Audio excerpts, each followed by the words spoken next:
Shaya Bhutale Shrimate Bhaktivedanta Swami Niti Namane Namaste Saraswati Deve Gauravani Pracharane Nirvashesha Shunyavadi Pastacha Desha Charane Shri Krishna Chaitanya Prabhu Nityananda Sri Advaita Gadadhar Shivasari Gaur Bhaktivinda Hare Krishna Krishna Krishna Hare Hare Rama Rama Rama Hare Hare.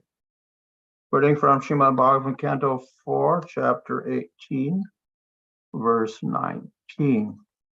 Prithu Maharaj milks the earth planet. Prakalpya Vatsam Kapilam Siddha Sankalpa Namaim Siddham Nabasi Vidyam Cha Yecha Vidya Daradayaha. I'll just go the word for word. Let's do the translation. After this, the inhabitants of Siddhaloka, as well as the inhabitants of Vidyadhara Loka, transformed the great sage Kapila into a calf, and making the whole sky into a pot, they milked out specific yogic mystic powers, beginning with anima. Indeed, the inhabitants of Vidyadhara Loka acquired the art of flying in the sky. Purport. Inhabitants of both Siddhaloka and Vidyadhara Loka are naturally endowed with mystic yogic powers by which they not only can fly in outer space without a vehicle, but can also fly from one planet to another simply by exerting their will. Just as fish can swim within water, the residents of Vidyadhara Loka can swim in the ocean of air. As far as the inhabitants of Siddhaloka are concerned, they are endowed with all mystic powers. The yogis on this planet practice the eightfold yogic mysticism, namely yama, niyama, asana, pranayama, pratyahara, dharana, jhana, and samadhi. By regularly practicing the yogic processes one after another, the yogis attain various perfections. They can become smaller than the smallest, heavier than the heaviest, etc. They can even manufacture a planet, get whatever they would like, and control whatever man they want. All the residents of Siddhaloka are naturally endowed with these mystic yogic powers. It is certainly a very wonderful thing if we see a person on this planet flying in the sky without a vehicle. But in Vidyadhara Loka, such flying is as commonplace as a bird's flying in the sky. Similarly, in Siddhaloka, all the inhabitants are great yogis, perfect in mystic powers.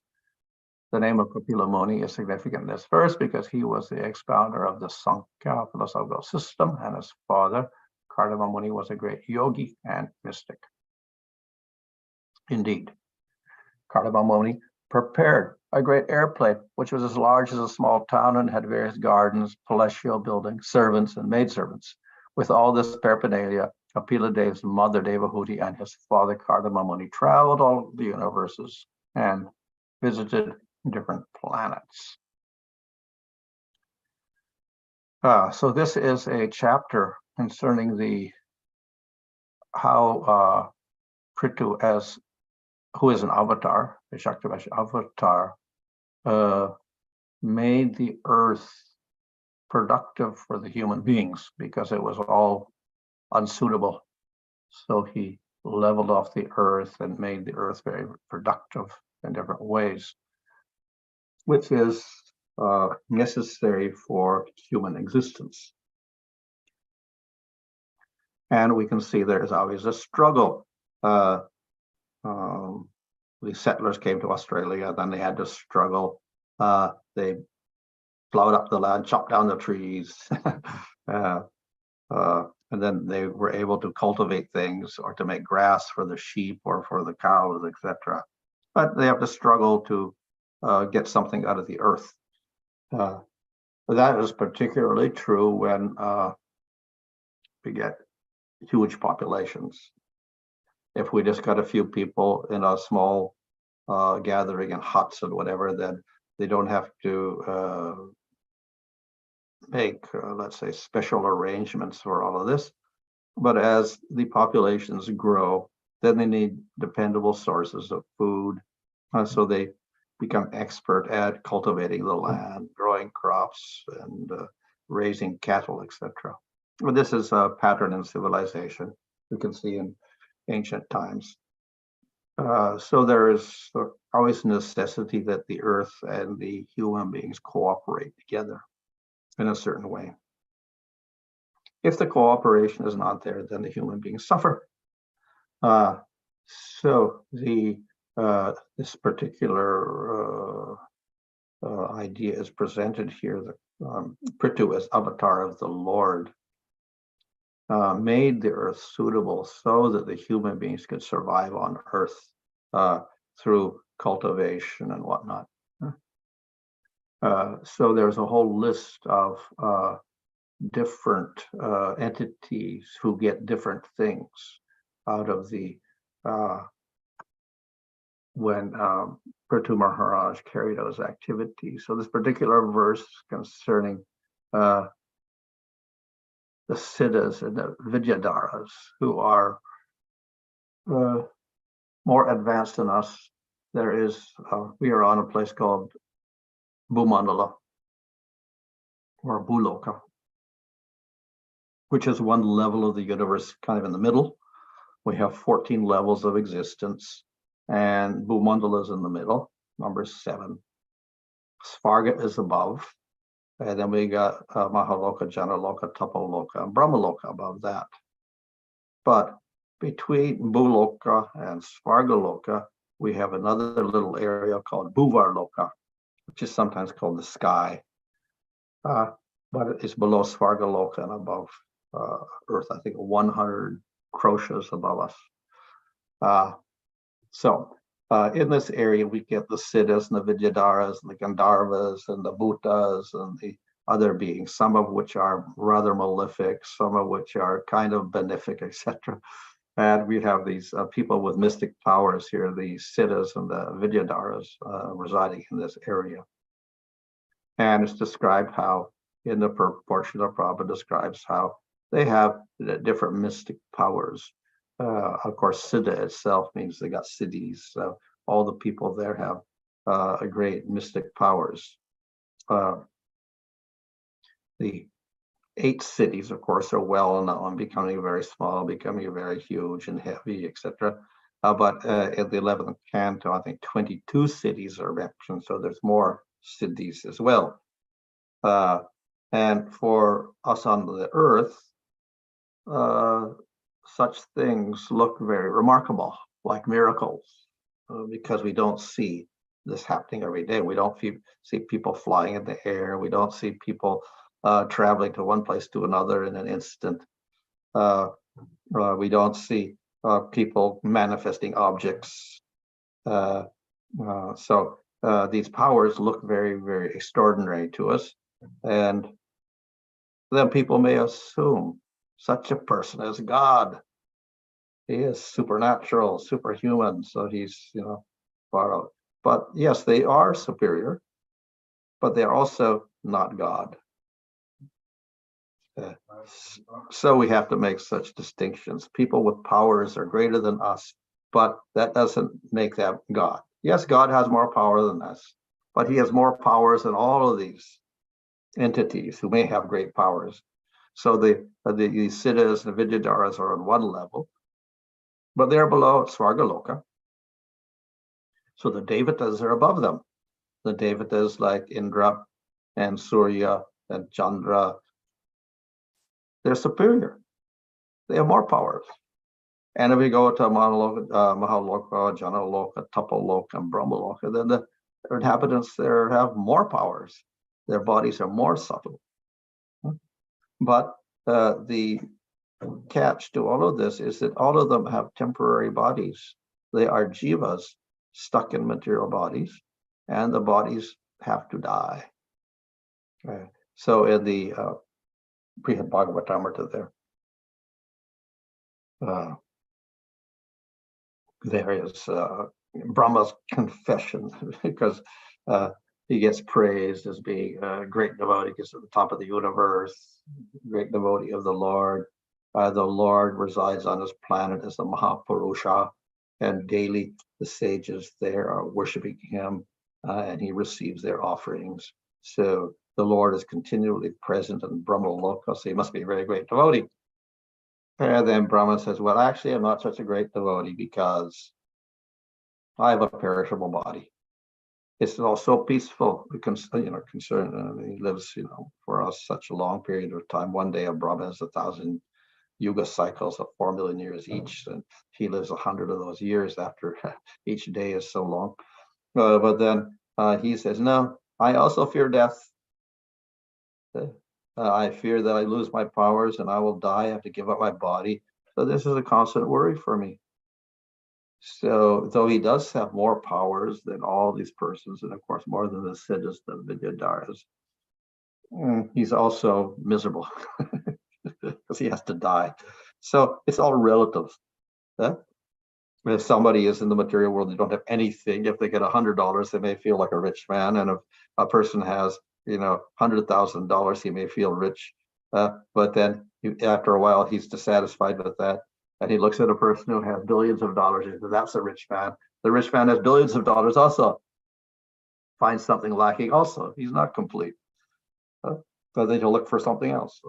Everything is relative here in the material world. And people are great, other people are greater, other people are greater. So people with mystic powers are greater than us. So then we may say, oh, they are God. But none of these personalities are Supreme Lord. Supreme Lord is completely different from anybody in this material world. So we should not be enamored by these mystic powers, whatever they are. Certainly astonishing for us. So the powers of the Siddha Loka and Vidyadhara Loka, not surprising, not astonishing for the people on Satya Loka or even Svarga Loka. They understand what is happening. So we should not be too much fascinated by this. Unfortunately, we do feel that people are rather, let's say, bewildered if someone can show such powers. Actually, there is some people obviously do have strange powers, sometimes by practice, sometimes by birth. So for instance, in Russia, there is, during the Soviet communist times, there was one woman that could move objects across the table using her mind. If the objects move around like this, something astonishing. How does it happen? The scientists are trying to figure out what happens, like this. They put little, electrodes on her brain and starting to figure out. But they did understand that when she moved the objects, her whole physiology began to change and her heart beat fast and this and that. So she was having to put a lot of energy into doing it, but she didn't use her, any physical means to move the objects. So it's something we don't know about, and it looks like a miracle. She can move objects across the table or whatever like this. And in China also, they were experimenting because there are many people who do qigong, which is like yoga. They do meditation and breathing. They really get strange powers. So one person could transform chemicals. I think it was, he made carbon dioxide by carbon monoxide and something together, but they had to put it in a sealed container made out of metal, because if it was glass, it kept breaking because of the heat and the pressure. So he was able to combine it and make a new, combination of elements, which took great pressure and great heat with his mind at a distance. There is a story, I don't know if that one's true, but there was one man who, in front of scientists, I think 21 scientists studying this person, he moved a 22 kilo bag of sugar through a wall with his mind. So he passed matter through matter. Another story is, I don't know if these ones are true, this in China, but they say that they put a live bug in a test tube or something like that, or a jar, glass jar. And then at a distance, he removed the bug from the jar and it came outside alive.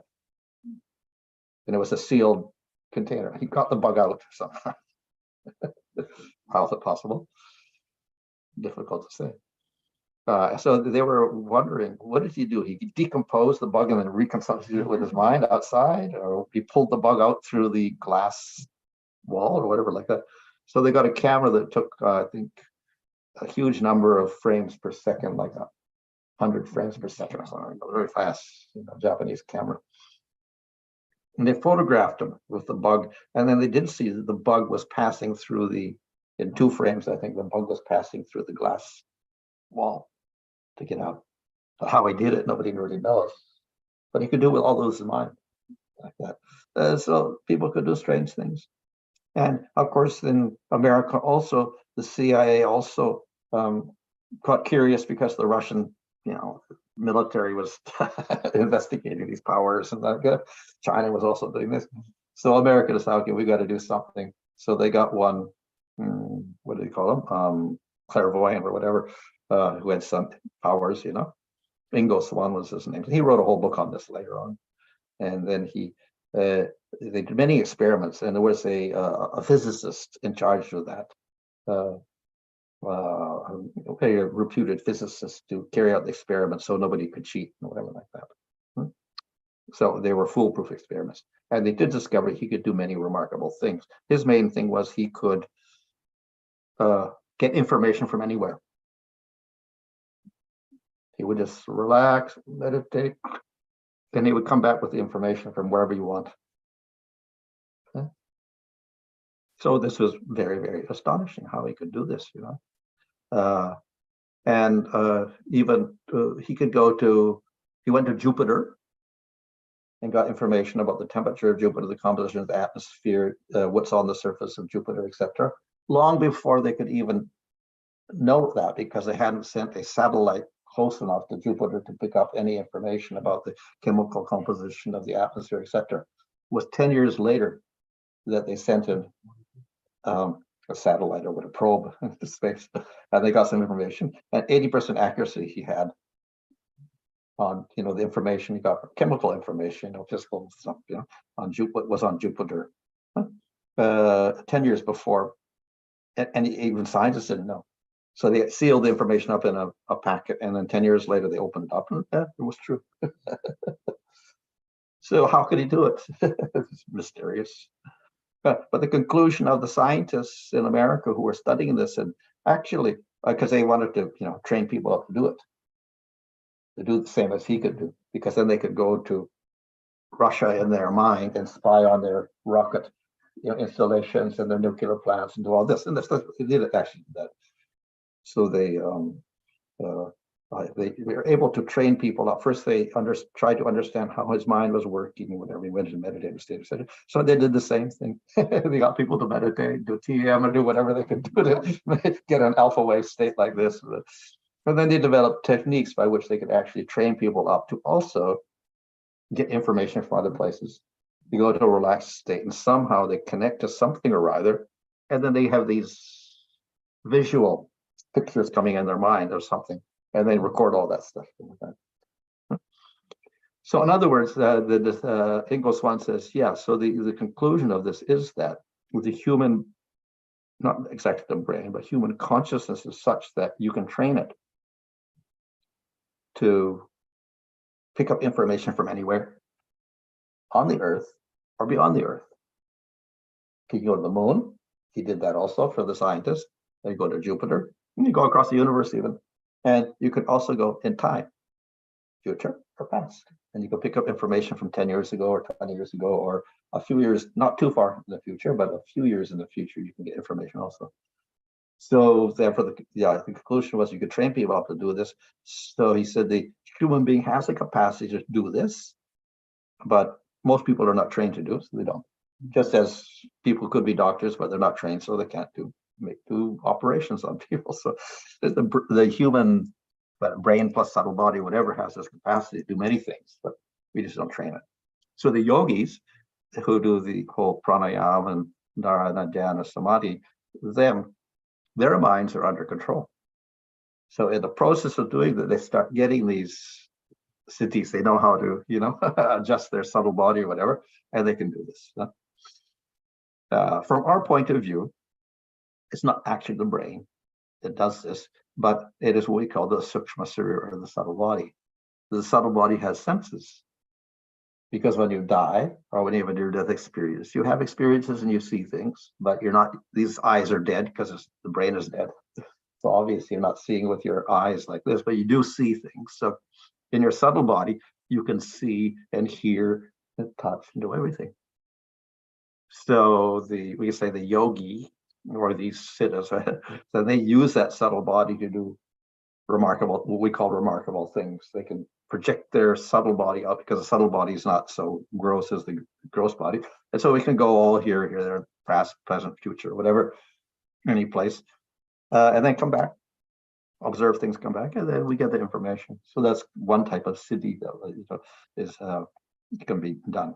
So therefore, we shouldn't be too enamored with the siddhis, but everybody has the capacity, but people don't practice, so they don't develop them or whatever. But even if you have all the siddhis, what are you doing? You're only running around the material world someplace. You're not going beyond the material world. You're stuck in the material world, even if you go to Brahmaloka or wherever like that. And so there is limitation on this. It's all, we shouldn't be too enamored by this at all. Right? So yes, siddhis are there and true, etc. And they go throughout, you can go many places with that, as the siddhas and siddha loka go, or the vidyadharas go. So that travel is there, kind of remarkable. Another interesting phenomenon is the spacemen. They went up in the shuttle spaces, like, going around the Earth. But then they had some remarkable experience. One guy says, one of the astronauts says, tink, tink, tink, tink, tink. Somebody's knocking on the spaceship. And I couldn't figure out where the noise was coming from. This is a Chinese one, actually. So I heard this noise. I kept hearing this noise, and where's it coming from? Somebody's outside the ship tapping on it like this. Another person, they were looking out the window and they saw this like a big snake running by. It's how many degrees below zero out there, but there's this entity out there that looks like a big snake. He's floating around out there outside the spaceship. How is it possible?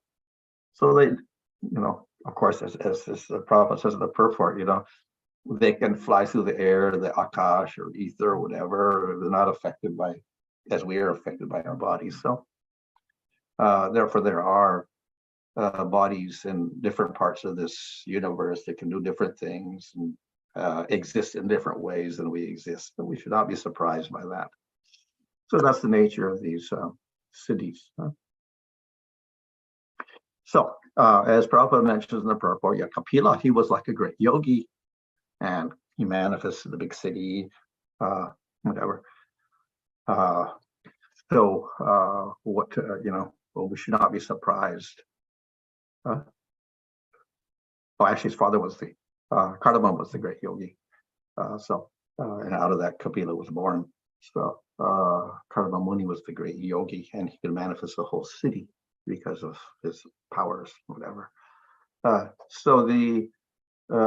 Again, this is all material, and therefore we should not be too astonished by that. But what we should do is cultivate spiritual life and understand we're beyond all of this, and we're actually, but then the astonishment is even more, because whatever we think about the material world is unlimited because you can go anywhere here, it's more unlimited in the spiritual world because none of the rules of material energy apply. The law of gravity or the law of conservation of energy, none of that applies in the spiritual world.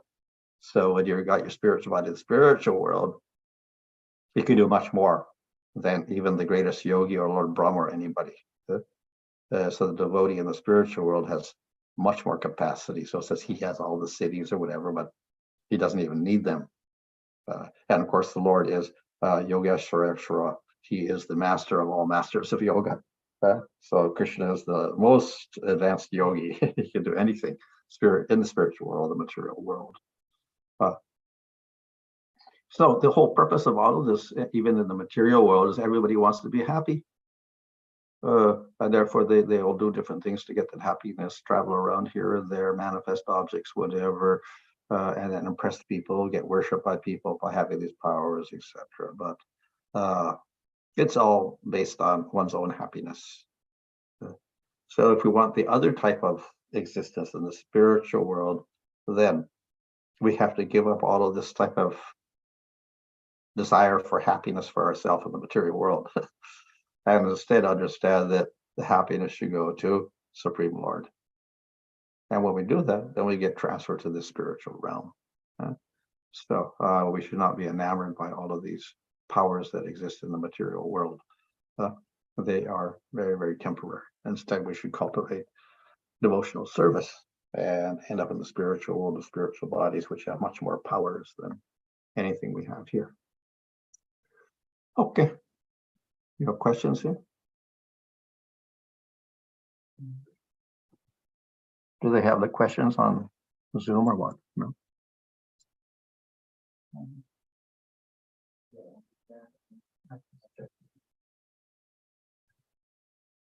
I don't see anything. Nothing. If anybody has any question, please, you can ask His Holiness Bhanu Maharaj. So I'm requesting the devotees to, if they have any questions, they can ask Maharaj. Or I can write them in chat also. If you like writing.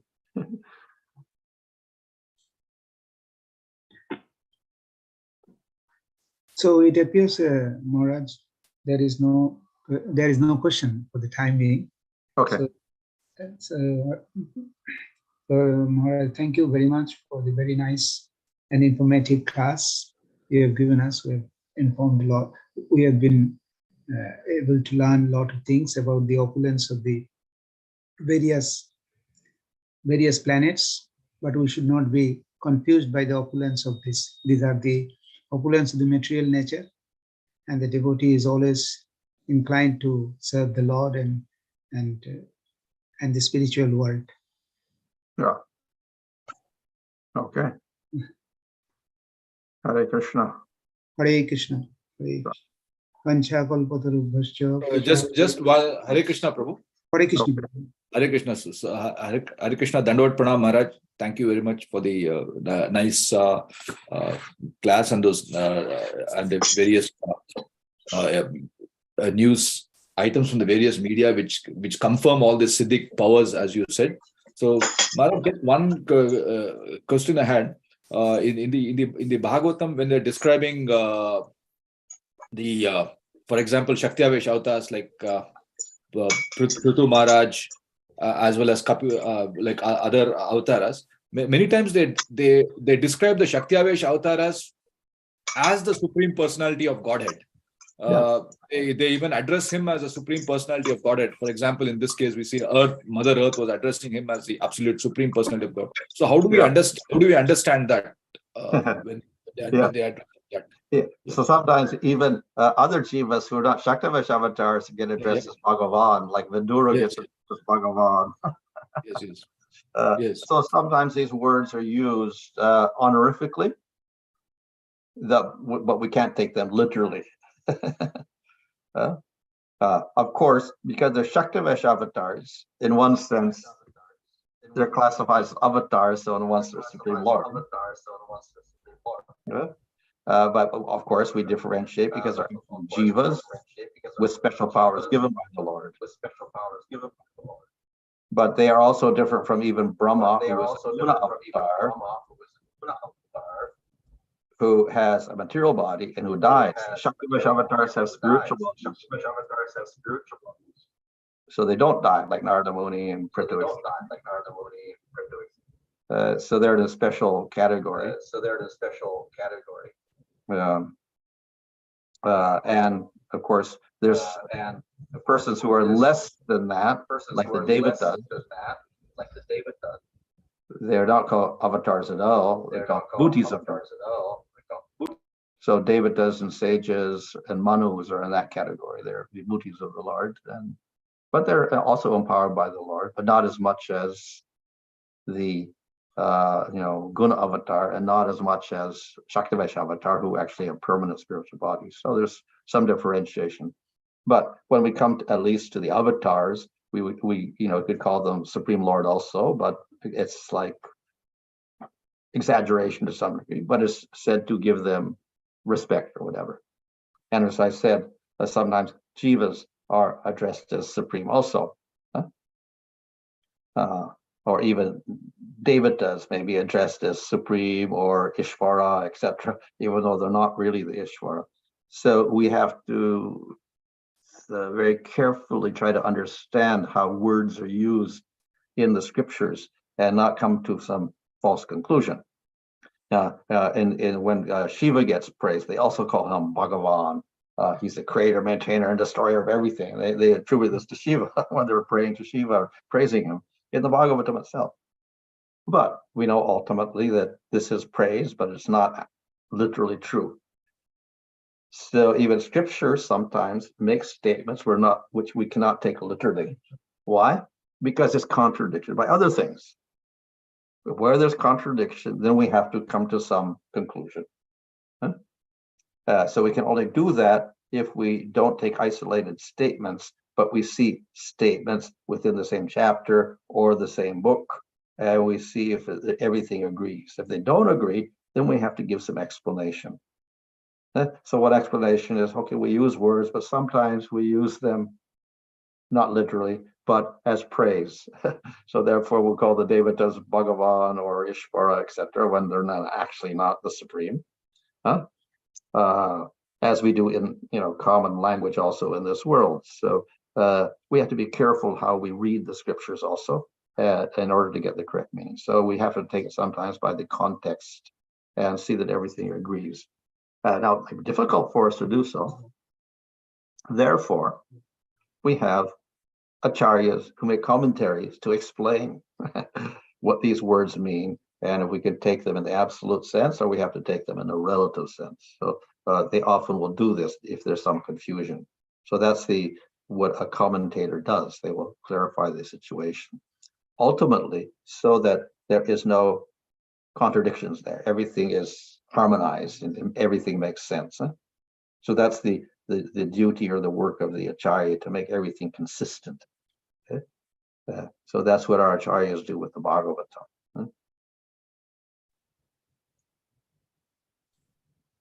We'll see even Krishna does this also. Krishna praises karma yoga in chapter 3 of Bhagavad Gita and says this is the best process. But in chapter 9, then he condemns worship of David. Everybody is a fool if you worship him. So then we have to choose which is the correct statement. Yeah. Was a question there? Thank you, Maharaj. Hare Krishna Maharaj. Yeah. May I ask a question? Yeah. Yes. Yes, you spoke of looking for happiness in the material world, and we know as devotees that this is an unhealthy habit.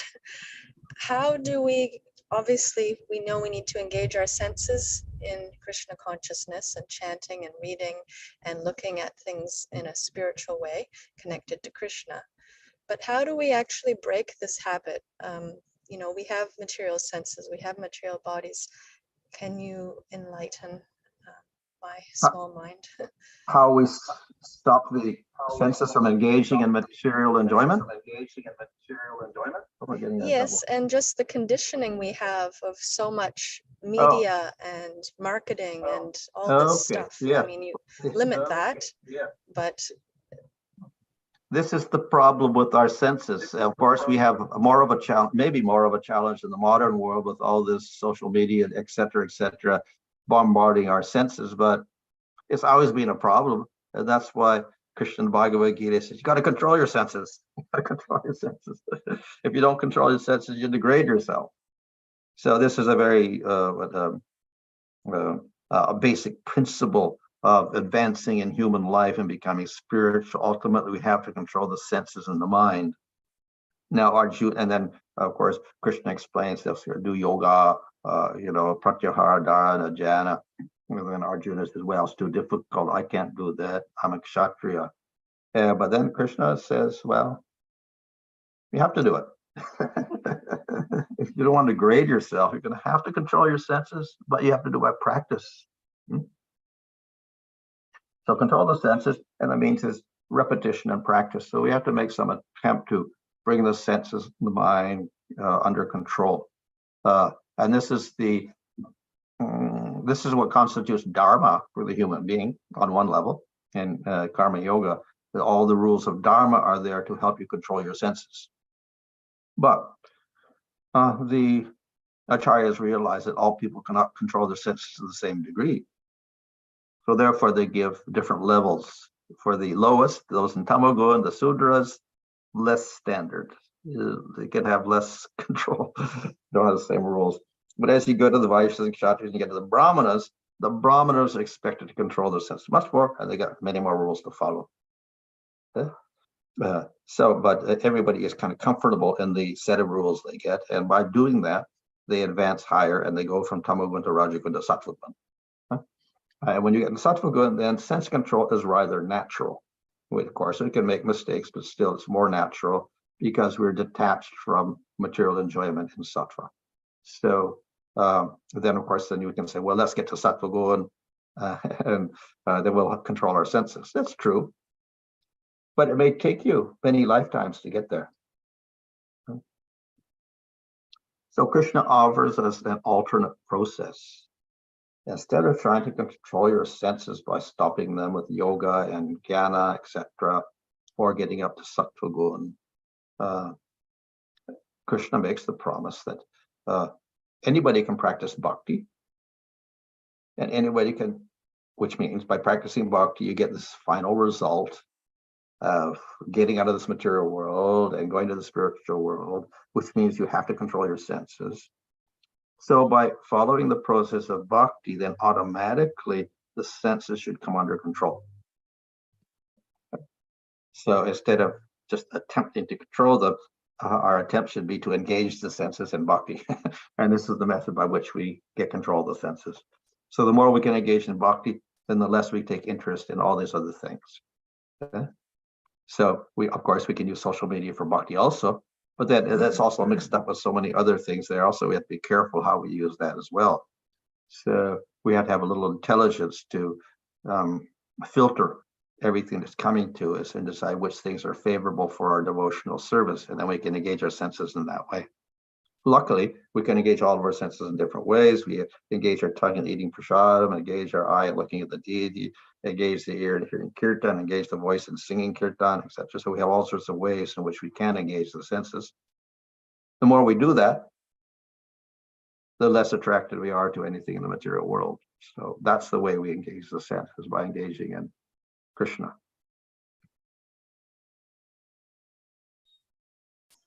Hare Krishna Maharaj, there are two questions on the chat. There Yeah, are I two see. questions on the chat. I think the first one is answered, huh? Yes. Krishna. Second one is Nritya Gopal, Krishna. Yes, Maharaj. What does the soul look like? Oh, and what does its form of Krishna look? Is it a two-handed form and takes different forms according to? Okay, well, you can make the soul look like anything, actually. If you want to look like anything, you enter in Brahman. If you meditate on the formless, you become like formless. The soul is there as consciousness, but with no particular form, because you're not interested in the form, you're not interested in observing anything, you're not interested in activity. So you don't do anything. You just sit there in Brahman in a rather formless state. However, if you practice bhakti from in the material world and you engage your senses in worshiping Krishna and serving Krishna, or serving the devotees in the spiritual world, then to do that service, you start developing the Atma, or the Jiva, starts developing a spiritual form. How can you see the spiritual form of the Lord? You need spiritual eyes. How could you cook for Krishna? Then you need spiritual hands. Yasoda has to cook, she has hands, so she boils up the milk, she has spiritual hands. How do they run in the forest with Krishna? They have spiritual legs. So spiritual body, spiritual senses are automatically manifested in the jiva when one begins to serve Krishna. Of course, we are serving with our material senses and material body at this moment, but by doing so, these are not material activities, by the way, even though we're using the senses, material senses. It activates the soul to do service. So by activating our material senses and mind in spiritual object, Krishna, with devotion to Krishna, Atma begins to develop spiritual body with spiritual senses so we can perceive Krishna in bhava and prema and then serve Krishna there. So depending on our sadhana, the form will change. If we don't like form, we end up in Brahman. And if we want to serve Krishna, then we develop a form to do that. But if we don't want to serve too much, then we get a body in Shantarasa, like a sage or something. We can meditate on Krishna. We don't serve too much. But if we're actively in service, then we can take any form suitable to that particular form of the Lord. So if we're serving Vishnu and Vaikuntha, then we get 4 arms, because that's the way in which you can serve him with 4 arms. If we go to Krishna, then we will have 2 arms. And if we're serving Krishna in Dwarka, we will be like a Kshatriya in most cases. Or if we're in Vrindavan, we'll be cowherd form. But according to Rasa, it may be male or female. So if it's Sakya Rasa, it'll be a male form, cowherd, the cowherd boy. And if it's Madhurya Rasa, then it would be female form, a gopi or manjari.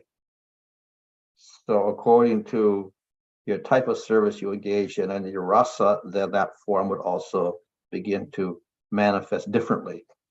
Starting in the sadhana itself, we do that. And when we get to bhava, then that form manifests. And when you're in the spiritual world, because I say you have cities, like not material cities, spiritual cities, and it's not matter like this, which is fixed and kind of untransformable. Anything can manifest anything. So we have desire trees and touchstones and things. Go to the desire tree. Anything you want for the service of Krishna, you can manifest through a desire tree. Or you could change your form if you want to. So that's described in Brihad Bhagavatamrita. Gopakumar was waiting outside the gate of Vaikuntha while the servants went to see if the Lord was ready to see him. And he was observing different people coming in there. Some had 8 heads, some had 10 heads, some had 20 heads. They're going into Vaikuntha. And some of these forms were changing their forms. They would change into birds or animals or whatever they want at will. But then they would come back to their regular form in which they serve the Lord. So for pastimes with the Lord, serving the Lord, they could take different forms also. So in other words, they're not limited like our forms in this material world. But generally, if they want to serve the Lord, they do so in a particular form. Okay, I guess that answers the question then. Okay, that's all. Yes. Okay. So, Hare Krishna. Thank you, Maharaj, for your nice class, and also to give us the opportunity to hear from you, and hope you will not deprive us from your valuable class in future. If you can make time in future, that is our wish to you. Okay, Hare Krishna. Hare Krishna. Vancha kalpatarubhyascha कृपा सिन्धुभ्य एव च पतितानां पावनेभ्यो नमो नमः अनंत कोटि वैष्णव वृंद की जय। हिज हृदयेश भानु स्वामी महाराज की जय। Prabhupada ki jai. जय। हरि हरि बोल। Hare Krishna.